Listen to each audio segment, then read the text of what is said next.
stress has all kinds of impacts on our body. So when we talk about 80 to 90% of illnesses having a basis in stress, stress can either bring the symptoms about or make the symptoms that you're already experiencing worse.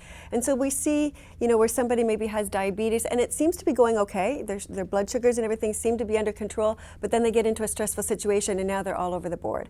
Or we see somebody who is doing, pretty well as far as being able to concentrate and make decisions, but when they get into a stressful situation, even deciding what to have for dinner can seem like an overwhelming choice.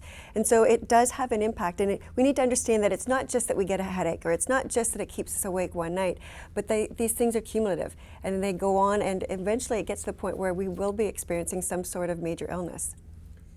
It's usually not until we're in one of the workshops that I have them start to doing the check-off list to really see what symptoms they're experiencing. Because most of us understand one or two things that happen to us when we're under stress, but it's not until you start to look at a whole list that you go, oh yeah, when I do get stressed, these things do start to happen, and they haven't connected the dots. And so part of my job is to help people connect the dots and understand what are your early warning signs.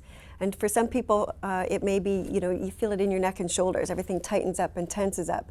Other people, it may be in their breathing, where they feel like somebody's sitting on their chest and they're having trouble breathing. And so it's understanding what are your early warning signs, and then what happens to you when you've been in stress for a longer period of time. Where do you start to feel it? And that's where we'll see people saying, well, it keeps me awake at night and I can't sleep. Or, my stomach, I feel like it's always upset and I'm popping Rolaids all the time. And so when we connect the dots, then we can see kind of where that path is going to lead when stress gets overwhelming or overbearing to the point where it can bring about certain illnesses.